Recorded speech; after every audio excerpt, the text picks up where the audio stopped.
neste momento, Deus, através desta emissora, leva até você mais um programa de fé, com hinos, orações e uma palavra poderosa a seu favor. Fé para vencer o mundo. Somente crer, somente crer, tudo é possível. Somente crer, somente crer, somente crer, tudo é possível. Somente crer. Porque todos quantos fostes batizados em Cristo, já vos revestistes de Cristo. Nisto não há judeu, nem grego, não há servo nem livre, não há macho nem fêmea, porque todos vós sois um em Cristo Jesus. Paz no vale.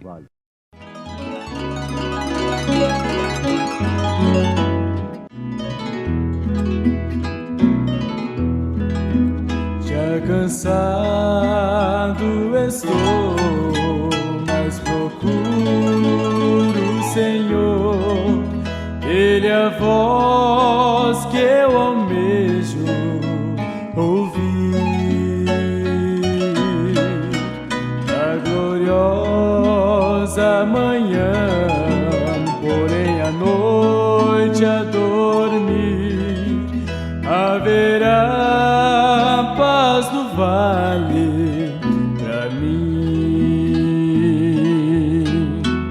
Haverá paz no vale pra mim, eu sei. Haverá paz no vale pra mim, Senhor, eu sei. Nem as sombras da morte ali verei. Haverá paz no vale pra mim.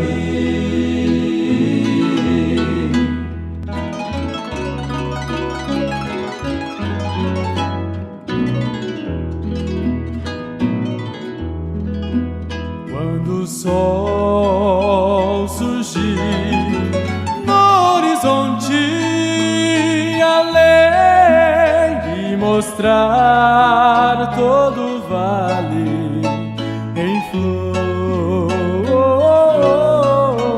bem ali quero estar muito alegre a cantar na presença do meu Senhor. Haverá paz no vale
ouvintes, a mulher carrega em si um tipo muito importante.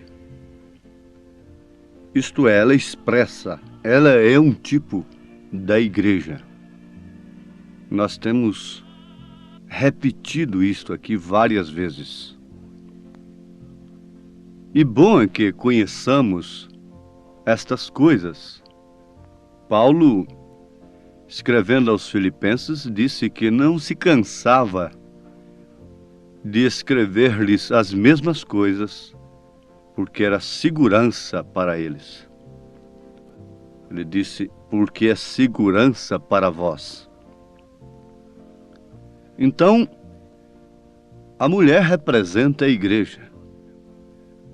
Como nós temos a mulher decente, a dama verdadeira, e a mulher indecente e imoral, então nós temos também duas igrejas, dois tipos de igreja.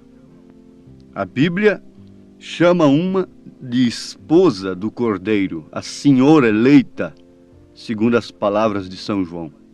E a mesma Bíblia qualifica a outra de prostituta, que tem se prevaricado com os reis da terra. Apocalipse 17. Nós estamos analisando sobre Agar, Sara e Maria. Agora, Paulo, escrevendo aos Gálatas, capítulo 4, fala desta alegoria. O que seria alegoria? Alegoria é a exposição de um pensamento sob forma figurada, simbolismo concreto que abrange o conjunto de uma narrativa ou de um quadro. Vocês notem que o Velho Testamento é um quadro de Deus. Se você pega uma pintura, ela está expressando um pensamento, e aquilo é uma alegoria. Muitos quadros são simbólicos. Então são quadros alegóricos. Não é certo? A Bíblia tem esses quadros, especialmente no Velho Testamento. E ela traz a narrativa destes quadros, de maneira que cada elemento do símbolo corresponda com um elemento significado ou simbolizado. Agora, Paulo está dizendo então que o filho da livre é uma alegoria. O filho da livre, que é Sara, é Isaque, como se trata de uma alegoria, de um símbolo que corresponda ao verdadeiro elemento para o qual ele aponta, aquele símbolo aponta. Então aponta para Cristo. Aí está um quadro tão lindo.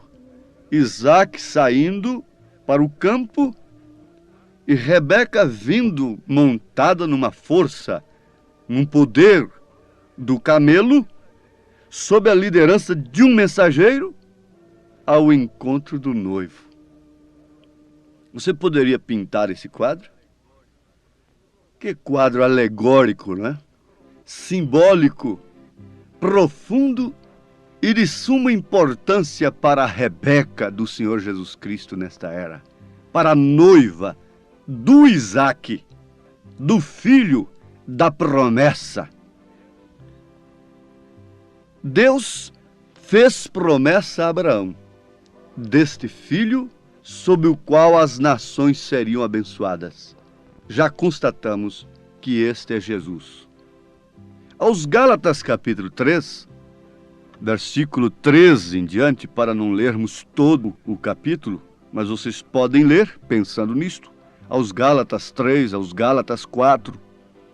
Então nós vamos encontrar aqui, Cristo nos resgatou da maldição da lei, fazendo-se maldição por nós. Porque está escrito, maldito todo aquele que for pendurado no madeiro, para que a bênção de Abraão chegasse aos gentios, por intermédio de quem? Eu faço a pergunta. A Bíblia vai nos responder. Por intermédio de Isaque? Não, a Bíblia responde, Gálatas 3,14, por Jesus Cristo. Então essa promessa a Abraão, deste filho sob o qual as nações seriam abençoadas, é o Senhor Jesus Cristo. E para que pela fé nós recebamos a promessa do Espírito, Paulo está dizendo, irmãos, como homem falo, se o testamento de um homem for confirmado, ninguém o anula, nem o acrescenta. Ora, as promessas foram feitas a Abraão e a sua posteridade. Não diz, e as posteridades, como falando de muitas nações, né? Mas como de uma só, e a tua posteridade, que é Cristo. Então está claro que aquela promessa se refere a Cristo, aponta para Cristo com um símbolo, através de Isaque, o que é uma alegoria. Paulo disse, mas nós, como Isaque, mas nós, irmãos, somos filhos da promessa como Isaque. Se Isaque veio pela promessa, nós temos vindo pela promessa.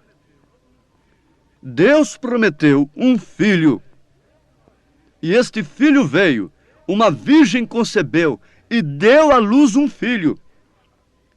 Agora, a Bíblia está repleta de que nesta igreja, nesta mulher, seriam gerados filhos da promessa. Oh, isto é maravilhoso. Por isso, ouvintes, irmãos amados, é que ninguém deve pensar em arrebatamento. Nós estamos vendo aí discos de revelação do arrebatamento, mulheres gritando, delirando-se e outras coisas tanta. Tudo comércio, tudo ilusão, tudo fora de uma revelação perfeita de Deus. Eles dizem que tiveram uma revelação, não duvido, mas não combina com as Escrituras. Não se impressionem com estas coisas. Não se impressiones com ecos, como que num castelo assombrado, de vozes respondendo lá de longe. Não se impressionem com estas coisas, mas antes atentai com diligência para a palavra do Senhor, e sem a qual estaremos irremediavelmente perdidos. Porque não há arrebatamento a não ser para a semente real de Abraão. Oh, mas todos são de Deus, Deus ama a todos, Deus é um bom pai, sim, Deus derrama chuva e sol sobre todos. É dever de todos nós amarmos aos filhos de todos, como a nossos filhos mesmos. Mas com quem temos responsabilidade? Com quem? A quem a lei responsabiliza pelos seus filhos? Os pais. Você deve levar para sua casa aquele que é seu filho, embora amando a todos os outros, que são filhos de outros. Assim também é Deus. Deus ama a todos, mas somente seus filhos estão sob sua responsabilidade. A chuva temporã é aquela que vem antes de tempo. A chuva serôdia é aquela que vem depois do tempo, fora de tempo. Após o tempo, uma antes e outra depois. Agora eu pergunto, estas chuvas são endereçadas a quem? Estas chuvas regam o quê? E caem sobre quem? Quando ele regou, no seu devido tempo, da promessa, aquela terra seca, aqueles valados, aquelas montanhas que tinham sido aplainadas por São João Batista, na verdade ele estendeu os seus braços, se pôs de pé diante da multidão, sem endereçar a privilegiados, sem nenhuma acepção, e gritou dizendo: quem tem sede, venha a mim e beba. Aquilo foi extensivo a todos. Mas eu pergunto, Caifás tinha sede? Anás tinha sede? Os líderes religiosos tinham sede de beberem daquela água que estava ali, daquela chuva que estava caindo ali? Não! Ela, na verdade, floresceu, reverdeceu varas secas como Maria Madalena, como ladrões, salteadores, para darem frutos do Espírito Santo, mas que, na verdade, fossem sementes de Abraão pela promessa. Não pôde fazer nada por Caifás. Não pôde umedecer a alma de Caifás, de Anás, mas encontrando-se com uma mulher, com uma filha de Abraão, que andava encurvada há 18 anos, ele a libertou naquele instante e disse de uma maneira que revelava a todos que, embora sendo filha de Abraão, estava escravizada por Satanás. E aqui nós chegamos a um ponto muito importante da nossa meditação.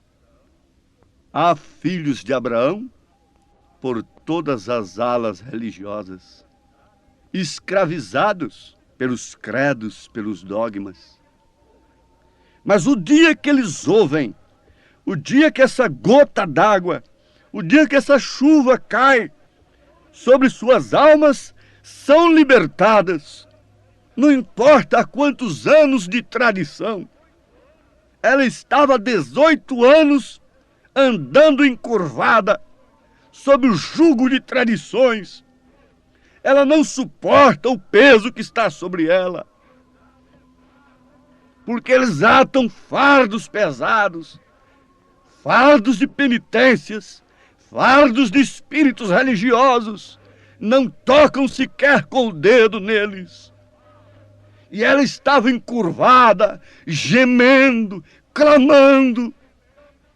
Porventura não estamos nós falando nesta hora também a filhos da promessa, que andam gemendo, encurvados, sobrecarregados? Foi justamente numa hora desta que ele clamou: vinde a mim todos que estáis cansados e oprimidos, e eu vos aliviarei. Tomai sobre vós o meu jugo, e aprendei de mim, que sou manso e humilde de coração, porque o meu jugo é suave e o meu fardo é leve. Poderia um filho de Abraão tomar o jugo de Jesus Cristo como pesado? Poderia um filho de Abraão achar a sã doutrina, a mensagem do mensageiro da era, do profeta de Deus, uma mensagem pesada e insuportável? Não, absolutamente não. Como os levitas deram os dízimos ainda estando nos lombos de Abraão, e aquilo não foi peso para eles, aquilo não foi carga para eles, porque eles estavam nos lombos de Abraão. Assim também os filhos de Abraão nesses dias não são simplesmente dizimistas, apenas isto. Eles vão além disto. Jesus, parado ali junto ao altar, estava observando todos que levavam suas ofertas na arca do tesouro. Jogavam, colocavam ali suas ofertas, homens abastados, dando grandes ofertas, altos montantes de ofertas, parou seus olhos de misericórdia, aqueles olhos tão simples, mas que podiam enxergar além de toda a aparência.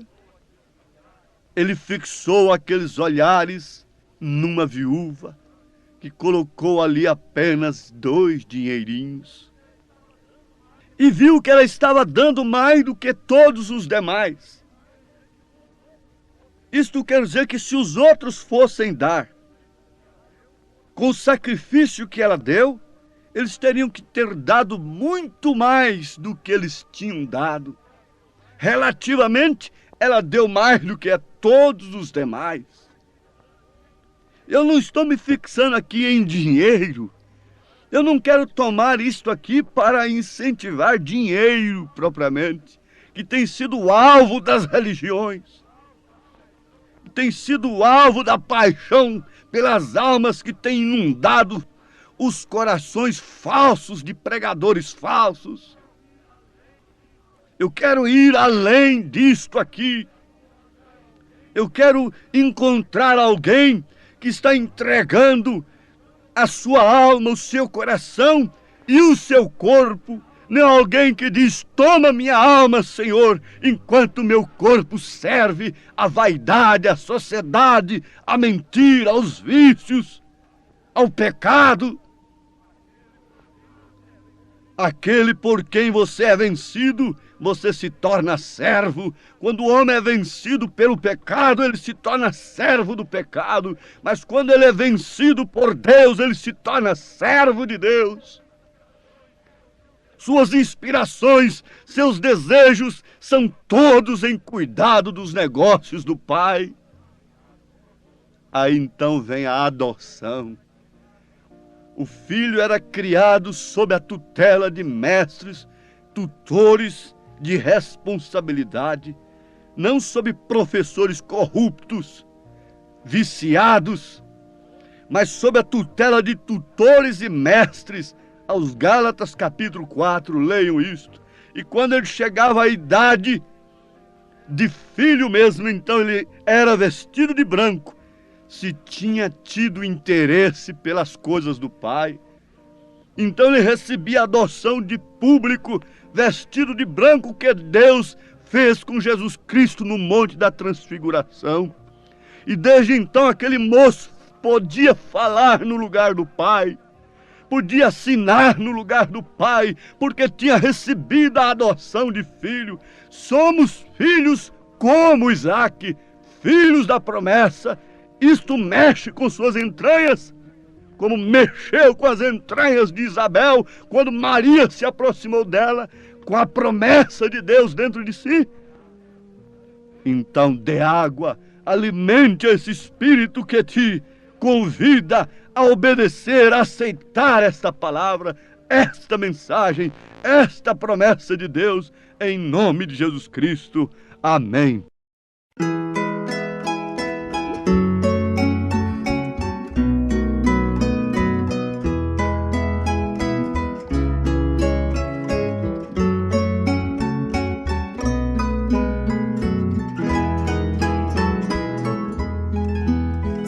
Servir a Jesus, que prazer sem igual, nele a salvação e vida eterna.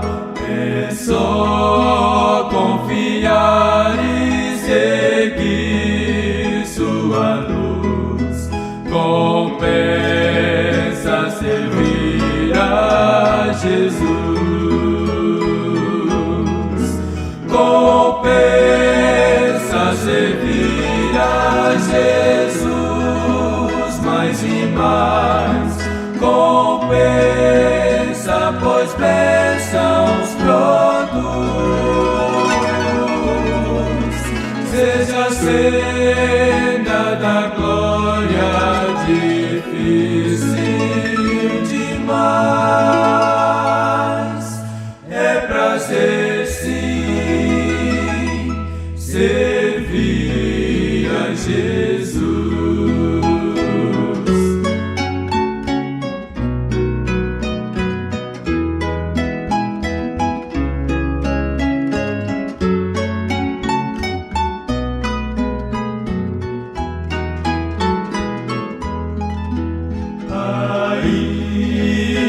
que as sombras nos venham cercar e espinhos do mal nos possam magoar. O bom Redentor já sofreu sobre a cruz, compensa servir a Jesus, compensa servir a Jesus mais e mais, compensa, pois bênçãos produz. Seja a senda da glória difícil demais, é prazer sim servir a Jesus.